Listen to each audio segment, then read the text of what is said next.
حضرت عمر فاروق رضی اللہ تعالی عنہ کے زمانے میں آپ کے پاس ایک آدمی شکایت لے کر آیا اور آ کر کہنے لگا کہ یا امیر المومنین، میری شادی کو ابھی 4 مہینے کو 10 دن ہوئے ہیں اور میری بیوی کے ہاں بچے کی پیدائش ہوئی ہے، تو یہ میرا بچہ نہیں ہے، میں اس کو تسلیم نہیں کرتا۔ آپ میری بیوی پر حد لگائیں اور اس سے پوچھیں کہ یہ بچہ کس کا ہے۔ میں اس کو اپنا بچہ نہیں تسلیم کرتا کیونکہ ابھی تو میری شادی کو ہی کچھ عرصہ ہوا ہے۔ حضرت عمر فاروق رضی اللہ تعالی عنہ نے اس عورت سے پوچھا، اس نے انکار کر دیا کہ نہیں، میرے ساتھ کسی اور مرد کا تعلق نہیں ہے، میرے پہلے شوہر تھے، عدت میں گزار چکی ہوں، اب ان سے شادی کی ہے۔ چنانچہ مسئلہ ذرا جو ہے وہ تھوڑا سا گمبھیر ہو گیا، تو سیدنا فاروق اعظم رضی اللہ تعالی عنہ کی فراست بجائے اس کے کہ آپ اس پہ حد لگاتے، آپ نے اس مسئلے کی تحقیق شروع کر دی۔ جب مسئلہ حل طلب نہ ہوا تو سیدنا فاروق اعظم رضی اللہ تعالی عنہ نے عورتوں سے رجوع کیا، وہاں سے بھی تسلی بخش جواب نہ ہوا تو اس وقت کے جو زمانہ جاہلیت کی بڑی عورتیں تھیں ان کے ساتھ رابطہ کیا گیا۔ ان میں سے ایک بوڑھی عورت نے سیدنا فاروق اعظم رضی اللہ تعالی عنہ سے کہا کہ امیر المومنین، اس کا حل میں آپ کو بتاتی ہوں کہ اصل میں ہوا کیا ہے۔ اس عورت کا کوئی قصور نہیں ہے اور اس آدمی کو بھی پتہ نہیں چل رہا۔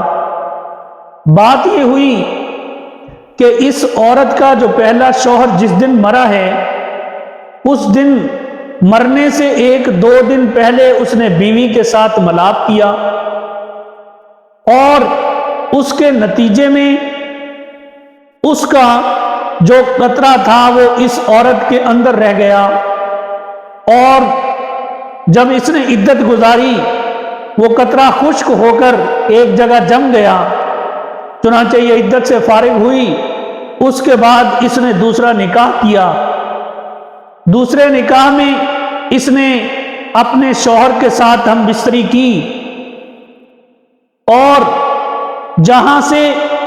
اس کو بیٹے کی خوشخبری ملی، اولاد کی خوشخبری ملی، اب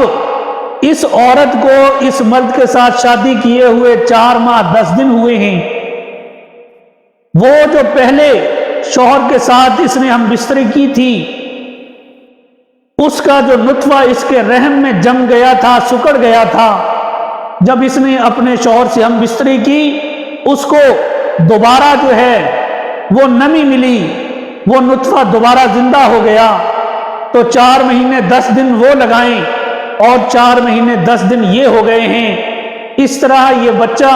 یہ تقریباً 9 مہینے کا بنتا ہے، یہ 4 مہینے 10 دن کا نہیں ہے۔ سیدنا فاروق اعظم رضی اللہ تعالی عنہ نے جب یہ بات سنی تو آپ نے اس سے حد ساقط کر دی، اس پہ حد جاری نہیں کی، اور یہ فیصلہ سنا دیا کہ یہ بچہ کسی اور کا نہیں ہے، یہ بچہ غلط کاری کا انجام نہیں ہے۔ تو میرے محترم دوستو، اس طرح آپ یہ دیکھیں کہ اس سے ہمیں یہ معلوم ہوتا ہے کہ حد جاری کرنے کے لیے محض ولادت، بچے کی ولادت کا ہونا یا وضع حمل کا ہونا شرط نہیں ہے، اور حد ساقط ہونے کے لیے بھی یہ ضروری نہیں ہے، بلکہ اگر آپ کو اس کے لیے کوئی ایسا مسئلہ درپیش آ جائے جو ظاہری طور پہ آپ کو سمجھ میں نہیں آ رہا تو آپ اس کی تحقیق کریں، حد المقدور جہاں تک آپ سے ہو سکے حد ساقط کرنے کی کوشش کرنی چاہیے۔ ہمارے ہاں عمومی طور پہ یہ دیکھا نہیں جاتا اور فوراً فیصلہ سنا دیا جاتا ہے، جبکہ اصول یہ ہے کہ اس مسئلے کی تحقیق کی جائے۔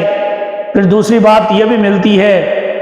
کہ جو مسئلہ آپ کو درپیش آیا ہے اس کے ماہرین فن جو اس مسئلے کے متعلق ماہرین ہوتی ہیں ان سے رائے لینے میں بھی کوئی حرج نہیں ہے۔ لہذا اس طرح سیدنا فاروق اعظم رضی اللہ تعالی عنہ نے وہ مسئلہ حل فرمایا۔